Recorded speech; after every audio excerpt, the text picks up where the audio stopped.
So I wanted to share my thoughts on the Kyrie Irving controversy, so here they are.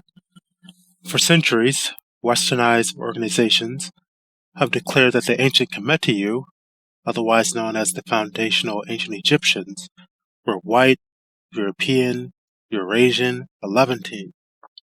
This is an outright lie, as it's a well-settled empirical fact that there were black Africans. These institutions and organizations have done this while enjoying impunity. They've fabricated statues, monuments, and promoted outright falsehoods, but no one has been called to issue an apology, mandated to educate themselves, attend racial sensitivity trainings, or dole out money for these canards. However, as soon as a black person says the original Hebrews were black people, and Europeans were later converts to the faith, but still Hebrews and Jews nonetheless, that individual, in this case Kyrie Irving, is publicly castigated and called to pay retribution. The truth is that the original Hebrews were from both Western Asia and Africa. If race doesn't matter, then no one should be in an uproar about the original demography of the ancient Hebrews. As it's been said, the Hebrews, or Jews, are a people and not a race. I am convinced that the response to Kyrie Irving is based in retaliatory resentment, and it's a guilt reaction being projected onto black people by a subset of whites. Because if one takes an honest survey of history, no group has been robbed of their natal or cultural identity more than black people. What we're witnessing happen to Kyrie Irving is undoubtedly a form of modern-day buck-breaking, as we can see here. I want you healthy, so you'll work hard. All you have to do is tell me your name.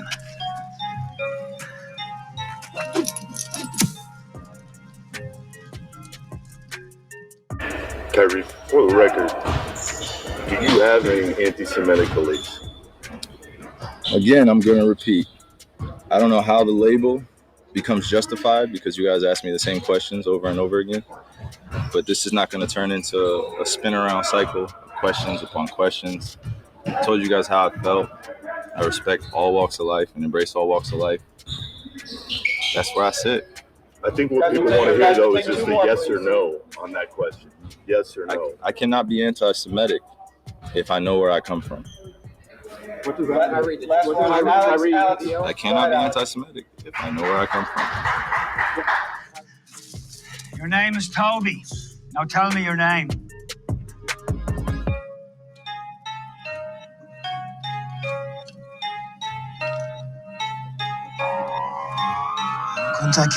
That's not your name. Toby's your name. Now what is your name?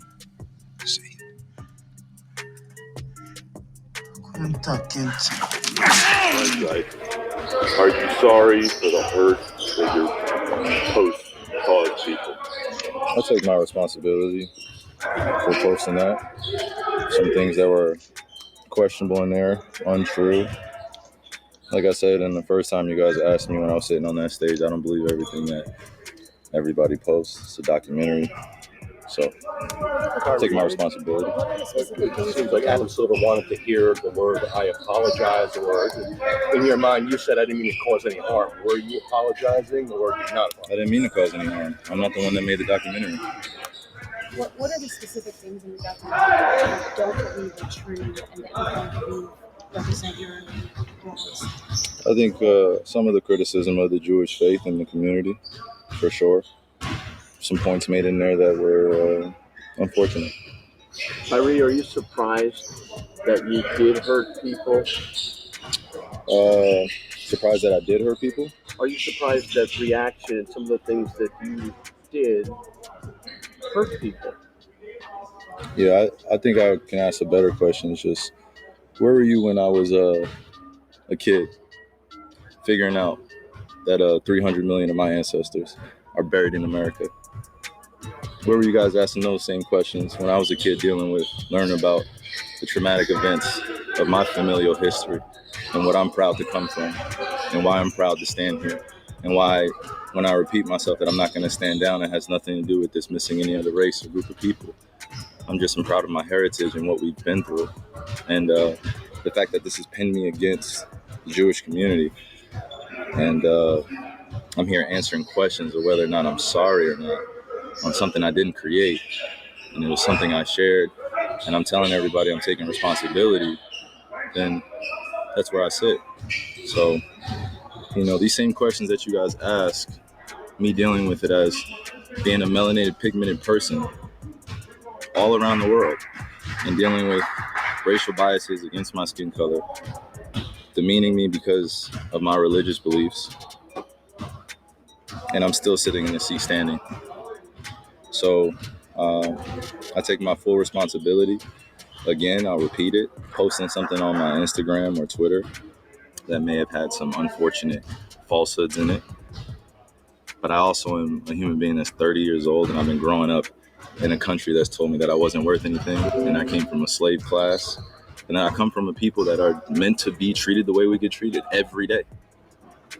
So I'm not here to compare anyone's atrocities or tragic events that their families have dealt with generations of time. I'm just here to continue to expose things that our world continues to put in darkness. I'm a light. I'm a beacon of light. That's what I'm here to do. You guys ask me questions about basketball, I give you my expert opinion. You guys ask me about other things, I give you my opinion, and it's met with whatever you believe the perception or the deception is. You guys investigate my life every day, and you justify it by serving your own purpose, which I honor. I would like the same respect in return, figuring out just like anyone else. So please keep that same energy when we're talking about anti-other things, because just because I post a documentary doesn't mean I'm anti-Semitic, and doesn't mean that I'm automatically standing with everyone that is believing in it. So it's unfortunate timing that we're in, but I'm glad that I could stand on the truth, because I'm not afraid of these mics, these cameras. I used to be looking everyone in the eye and telling them the truth, and I'm proud of who I am. Any label that you put on me, I'm able to dismiss because I study. I know the Oxford Dictionary, you look it up, right? Just one of the biggest mistakes I had in being a kid was not knowing European or Western language until I started looking it up and understanding the definitions and why they say, if you want to trick a black person, put it in the book. I was wondering my whole life why they said that. Now I'm 30 years old and I know reading is a superpower because it helps me understand where I'm going and where I come from. It's like a tree with roots. Kyrie, the documentary listed among falsehoods, it said the Holocaust didn't happen. Do you believe the Holocaust those falsehoods are unfortunate. And it's not that I don't believe in the Holocaust. I never said that. Never, ever have said it. It's not come out of my mouth. I never tweeted it. I never liked anything like it. So the Holocaust in itself is an event that means something to a large group of people that suffered something that could have been avoided. No one said we had to practice racism. No one said we had to treat each other like garbage. No one said that I had to stand here today and understand that many people that come from generations 60 years ago, 40 years ago, enslaved some of my ancestors still, spiritually, mentally, and emotionally, and it's still going on. And you guys are asking me, respectfully, to speak on something that was a documentary that I had nothing to do with. I didn't make it. So just please keep that same energy when you guys are addressing me. Kyrie, for the record, do you have any anti-Semitic beliefs? Again, I'm going to repeat. I don't know how the label becomes justified because you guys ask me the same questions over and over again. But this is not going to turn into a spin around cycle of questions upon questions. I told you guys how I felt. I respect all walks of life and embrace all walks of life. That's where I sit. I think what people want to hear, though, is just a yes or no on that question. Yes or no. I cannot be anti-Semitic. In 1943, the following directive was issued from party headquarters to all communists in the United States. It read, "When certain obstructionists become too irritating, label them after suitable buildups as fascist or Nazi or anti-Semitic, and use the prestige of anti-fascist and tolerance organizations to discredit them. In the public mind, constantly associate those who oppose us with those names which already have a bad smell. The association will, after enough repetition, become fact, in the public mind.